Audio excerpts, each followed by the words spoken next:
Halo guys, nama gue Stefan dari StefTech. Dan di video kali ini kita bakal unboxing dan review. Ini gue penasaran juga karena harganya udah lumayan murah, yaitu si Samsung Galaxy S22 Ultra di tahun 2026 ini. Kira-kira masih oke atau enggak, karena dia pakai chipset yang terkenal panas dengan Gen 1, dan stigmanya Samsung itu memang lightsaber. Apakah aman beli HP yang umurnya udah hampir 4 tahun ini? Kita langsung aja bahas nanti di full review. Sekarang kita unboxing dan sedikit quick review dan hands on dulu aja.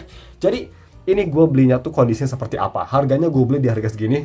Yap, di harga sekitar 6 jutaan. Itu udah sangat murah banget ya. Dan on paper dibanding sama HP baru yang kayak merek Xiaomi, atau even HP bekas Xiaomi kayak Xiaomi 14 yang harganya mirip tapi lebih powerful, gue sih karena gue One UI user, gue mungkin lebih prefer Ultra seperti ini yang harganya mirip-mirip. Tapi ya, again, gue penasaran gimana user experience-nya. Kalau misalnya overheat sih kayaknya kurang enak ya. Tapi harganya kita bahas aja. Di harga segitu kalian dapat spek seperti ini ya, pakai Gen 1, layar dynamic AMOLED, tapi saya belum TPO jadi nggak bisa pakai lock screen nyala selamanya itu. Baterai sampai sekarang masih sama 5000 mAh baterai, dan juga fast charging juga masih sama. Jadi masih banyak aspek yang bisa dibilang sama dengan S25 Ultra. Even dibanding sama S26 Ultra pun sedikit ada spek bump di S26 Ultra seperti chipset seperti biasa. Tapi overall menurut gue sih semenjak S22 Ultra sampai sekarang, Samsung tuh inovasinya agak sedikit stagnan ya. Kerasa sih kalau misalnya dari S22 mungkin ke S25, tapi gak se big deal misal kalau dikomparasi sama zaman dulu. Untuk kelengkapan sendiri kita langsung buka aja ya. Jadi pertama gue dapat si boxnya sendiri, dan ini kata asli sana masih ada garansi sampai Februari 2026. Gue nge-record ini di Februari 2026, jadi harusnya gue masih ada garansi. Tapi pas kalian lihat video ini, yang pastinya sudah di bulan Maret atau April, jadi garansinya udah anggap, tapi barangnya juga kayaknya udah nggak ada. Kelengkapan gue dikasih bonus kayak TWS murah kayak gini, dan dikasih yang pastinya charger, dan juga untuk si kabelnya sendiri. Gratis charger ini, dia bilang charger ori dari Samsung. Beratnya sih nggak berat-berat banget, tapi rasanya sih kayak rasa ori ya. Segitu untuk kelengkapan. Dan untuk si di boxnya sendiri, ini katanya original. Gue nggak tahu ini original atau enggak, tapi kelihatannya sih kayak kelihatan oke ya, karena Samsung tuh jujur boxnya kelihatan cheap banget, mau itu original atau OEM. Kita kalau gue langsung buka aja, ini HP-nya benar-benar komplit banget dikasihnya. Kalian dikasih casing, udah dipasang screen protector depan dan belakang. Tokonya, ini gue nama tokonya itu Gadget Shop AKA, dan gue bisa bilang ramah banget. Dan kelihatannya untuk masalah full set atau kelengkapan, ini salah satu toko yang ngejual barang tuh benar-benar niat dan lengkap banget. Ngingetin gue sama Orange Shop. Tapi ya, kita lihat aja gimana nanti sebagus apa setelah gue pakai. Di sini kalian dikasih kayak manual dan dikasih ini nih, tulisannya V-Store Indo ya. Gue nggak tahu si Gadget Shop AK itu dia sama V-Store Indo, tapi kayaknya enggak, karena bisa kita lihat dia tuh beli pas masih 14,5 juta. Ini tuh nota, jadi ya, dan belinya tuh di tahun 2025, jadi ya setahun yang lalu ya. Dan ini 14,5 kayaknya belinya baru. Yang gue suka sama toko ini seperti itu, komplit banget. Sampai walaupun itu toko besar ya, bukan individual user, toko yang ngejual banyak HP, tapi dia ngasih kelengkapannya lumayan komplit, sampai nota aja dikasih. Again, bukan sponsor, cuma dari semua yang gue cari ini salah satu yang lumayan oke. Gue bakal taruh juga link Tokopedia di deskripsi atau link Shopee-nya juga kalau misalnya kalian mau nyari di toko lain. Kita lihat dulu untuk si HP-nya. HP-nya ini kan dikasih casing yang gue bisa bilang, gue kira ini casing MagSafe murahan ya, tapi ini kerasanya di tangan lumayan kokoh loh. Kayak mungkin nggak kelihatan di kamera, tapi ini kerasa robust dan kokoh, dan ngingetin gue sama casing Spigen. Gak kerasa kayak casing murahan, di tangan pun kerasanya kokoh.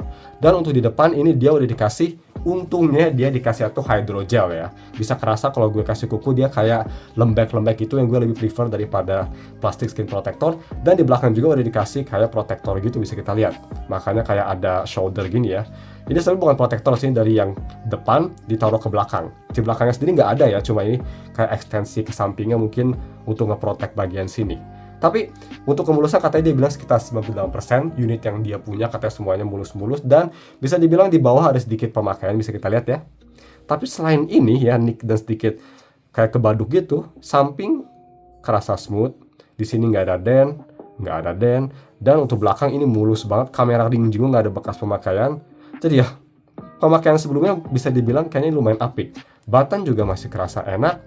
S Pen masih snappy banget ya, clicky banget, dan dicabut juga kerasanya oke. Ini S Pen-nya warna hitam, gue nggak tahu apa yang warna hitam atau udah diganti, tapi overall masih kerasa bagus sih, masih kerasa nice. Dimasukin juga kerasa oke, bisa kita lihat.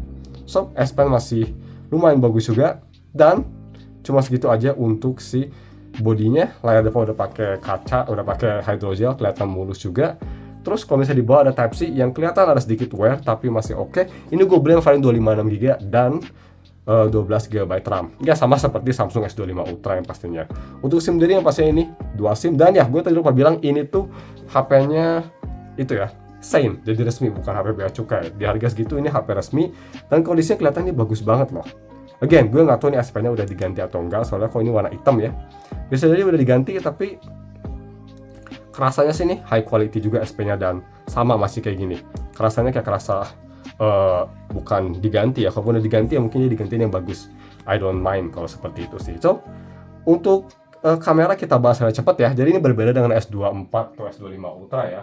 Untuk kamera belakang dia punya setup kamera seperti biasa di quadruple kamera. Cuma yang bikin beda sama S23 ke atas, dia masih pakai sensor kamera 108 megapiksel untuk main kamera, 10 megapiksel 3 kali seperti biasa, dan 10 megapiksel 5 kali seperti di S23 Ultra. Tapi di S25 Ultra jadi itu ya 10 megapikselnya bukan yang 10 kali diganti sama 50 megapiksel 5 kali. Itu tadi gue salah bilang 10 megapiksel 10 kali.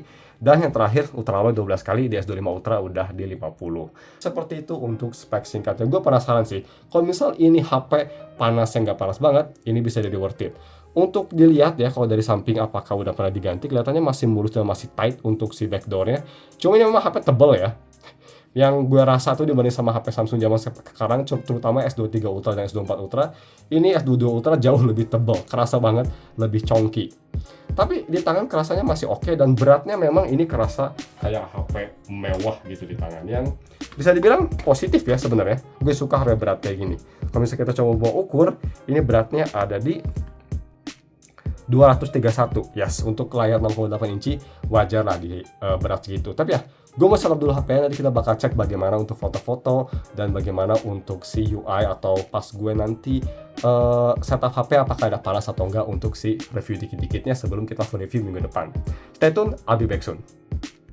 Oke guys, udah gue setup S22 Ultranya, damn man, even 4 years later, karena memang Samsung gak ngerubah desainnya, ini masih look stunning, cuma agak chonky aja ya. Anyway, untuk fingerprint, ultrasonic, dan untuk always on display bisa kita lihat ini bukan zamannya LTPO ya, itu LTPO gitu, yang bisa kayak iPhone yang kalau di lock tuh masih nyala wallpapernya, hanya ada di S24 Ultra ke atas. Anyway, ultrasonic fingerprint, penempatan bagus dan kecepatan bisa kita lihat, bukan yang paling cepat ya, tapi masih reliable, dan pakai hydrogel pun dia masih bisa nge-scan dengan cukup cepat dan cukup akurat. Untuk aspek ultrasonic masih nggak ada bedanya sama S25 atau S26 Ultra, masih kenceng dan nggak ada masalah. Untuk software ini sudah di yang paling baru ya. Kalau misalnya kita ke About Phone, terus kita ke software, ini sudah di One UI 8, Android 16, jadi udah paling baru. Untuk software support kayaknya sih masih dapat 1 tahun lagi mungkin One UI 9, karena kan ini kan rilis 2022, 4 tahun kemudian 2026, dan harusnya One UI 9 masih dapat, semoga masih dapat ya. Dan bagaimana kira-kira untuk day-to-day performance sendiri pas gue pakai One UI 8 yang software cukup baru ya, dan yang pastinya udah sangat lama banget ini HP di tahun 2026. Apakah panas? Tadi gue sempat pakai buat kayak installing aplikasi banyak. HP memang agak cepat panas karena dia pakai Snapdragon 8 Gen 1 yang kerasa panas di tahun 2026. Ini dibanding sama S24 Ultra sama S25 Ultra jauh lebih dingin di S25 Ultra, sedikit lebih bagus di S24 Ultra, dan lebih baik di S23 Ultra. S24 Ultra itu HP yang cukup panas karena memang dia ada vapor chamber, tapi Gen 3 cukup toasty. Ini HP-nya lumayan kerasa hangatnya tuh nggak merata karena dia vapor chambernya kalau nggak salah belum ada di sini ya. Dia tuh biasa kan kalau udah ada vapor chamber kayak di S24 atau S25 Ultra atau S26 Ultra even, dia kan langsung merata. Kalau ini tuh dia panasnya daerah sini dulu dan hanya spread sedikit hangat ke daerah bawah, tapi mostly dia daerah segini panasnya. Performance-nya tuh turun jadi kayak sedikit laggy gitu bisa dibilang. Kalau misal launching gitu agak sedikit loading, agak sedikit stutter, tapi itu hanya pas initial gue install banyak banget aplikasi, lagi install game juga, login itu kerasa panas dan wajar lah untuk Snapdragon 8 Gen 1. Tapi tetap untuk kelas 8 Gen 1 ini salah satu yang terbaik performance-nya untuk first time setup seperti itu. Dan setelah setup sih ini bisa kita lihat temperaturnya dia oke. Ini tadi gue sempat pakai buat kayak dengerin lagu, buka Instagram ya, terus gue sempat lagi nonton ini nih. Tadi gue lagi nonton apa ya, lupa lagi. Lagi nonton nih si David Does Tech Stuff, dan temperatur ini santai-santai aja di 36 Celcius. Oke. Jadi kalau misalkan dipakai untuk regular usage ini masih dingin dan nggak ada masalah sih menurut gue untuk first impresi, even di One UI terbaru dan sudah tua HP-nya juga. Untuk baterai, gue punya firasat kayaknya bakal agak cukup boros. Tadi gue sempat lepas di 47%, sekarang di 44. 5000 mAh baterai mungkin udah sedikit degradasinya ada, tapi harusnya sih nggak separah itu. Again, Agent 1 lumayan power hungry juga, mungkin cepet boros, dan ini juga gue resolusinya ada di QHD ya. Sebenarnya kalau kalian ingin lebih nge-save battery aja, kalian bisa ke display dan turunin ke Full HD aja. Jadi gini, gue juga bakal turunin ke Full HD biar lebih awet baterainya. Sedangkan untuk haptic kira-kira bagaimana? Haptic jujur, dibanding sama S25 Ultra, gue nggak bisa ngerasain bedanya sama sekali ya. Ini sama-sama powerful, sama-sama bulat, cuma memang apa ya, agak kurang satisfying aja, sama seperti di S25 atau S24 Ultra. Mirip banget sih haptiknya. Gue rasa Samsung nggak update terlalu banyak ya. Kalau misalnya ada update pun gue nggak ngerasa bedanya sih, to be fair. Mirip banget, hampir sama malah. Oh ya, untuk S Pen juga, tadi kan gue sempat bingung ini ori atau enggak, tapi ternyata memang semua S22 varian yang Ultra tuh S Pen-nya warnanya sama semua, hitam, cuma ticknya aja yang beda untuk ngebedain sih color-nya. Jadi ya ori ya, masih ori untuk S Pen. Dan kalau misalnya mau tes dikit-dikit aja, S Pen dia masih kerasa enak ya, touch-nya nggak ada masalah. Bisa kita lihat, kalau misalnya kita mau ke kamera, misalnya kita mau coba capture juga, ya bisa double tap. Jadi air action masih ada juga nih, bisa kita lihat tuh di sininya. Dan kalau misalnya kita mau capture, dia bisa seperti biasa. Tap 1 ini salah satu fitur yang pasti di S25 Ultra udah nggak ada sayangnya, karena udah nggak Bluetooth ya, sayang banget.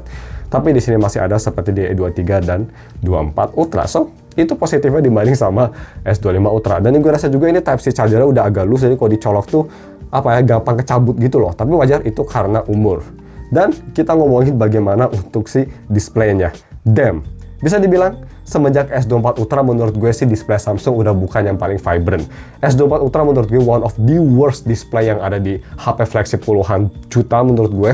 Itu chips displaynya tuh nggak vibrant. Pas pertama rilis pucat banget untuk kelas Samsung, tapi ada grain issue di low brightness dan di dark colors. Ditambah lagi setelah update sama Samsung dia lebih vibrant pun masih kurang vibrant. Di S25 Ultra udah lebih vibrant, menurut gue nggak ada grain issue, tapi tetap primadona layar vibrant dan enak dilihat tuh S22 Ultra dan S25 Ultra. Ini pakai mode Vivid Cool dan lihat, waifu kita Mifu kelihatan vibrant banget, even icon-icon pun kelihatan enak. Yes, bukannya paling akurat, tapi kalau gue pakai HP sih gue nggak peduli sama keakurasian, gue hanya ingin layarnya kelihatan enak dilihat. Jadi untuk layar ini absolutely amazing. Again, nggak ada green screen, bukan green screen, nggak ada green saber sama sekali, nggak ada green line sama sekali. Semoga nggak akan ada. Kalian harus hati-hati aja, jangan terlalu pakai barbar ya. Dan untuk speaker sendiri bagaimana? Speaker ada Dolby Atmos, dan gue rasa kalau misalnya mau dibandingin sama S24 Ultra, gue nggak punya HP-nya, tapi gue masih ingat suara sampah di HP itu. Ini masih lebih bagus loh gue rasa. Tapi dibanding sama S25 Ultra, S25 Ultra lebih bassy, di sini agak lacking bass. Tapi untuk detail 11-12 ya, kita kalau misalnya mau denger video apa ya, kita denger video yang tadi aja ya. Nih, vokalnya masih oke, cuma agak kurang bassy aja. Boss game mini piece. Well, I mean, it's good. Bagus ya, agak sedikit kurang bass, sekitar kayak 0,3 dB, tapi overall udah bagus banget. Dan nanti kalian bisa lihat sendiri di full reviewnya bagaimana untuk si speakernya juga, ini mantap di HP ini. So, untuk masalah kamera, kita langsung aja foto, kita tes aja bagaimana. Nanti gue bakal bandingin sama S25 Ultra untuk nanti full review, tapi sekarang kita sneak peek aja foto-foto pakai semua kameranya. Jadi ini untuk main kamera, focus enhancer off biar nggak pindah ke ultra wide. Ini untuk ultra wide-nya 12 megapiksel. Dan ini untuk si telefoto 3 kali. Dan ini untuk yang 10 kalinya. Yap, kalau dengan pencahayaan bagus 10 kali 10 megapiksel masih oke untuk detailnya, tapi di low light bakal ada masalah. Selfie 40 megapiksel. Pretty good juga, ya pastinya Samsung warnanya natural, oke, no problem. Dan yang bikin bagus ini, kalau di GSM-nya cuma bisa sampai 4K 60, tapi setelah update dikasih 8K 24. So that's good, tapi kita tes di 4K 60 aja. 1, 2, 3. Oke, gue lap dulu bentar lensanya agak sedikit kotor. Let's go. Oke guys, ini dia video recording pakai resolusi 4K 60 di S22 Ultra, dan ini nggak ada limit recording ya.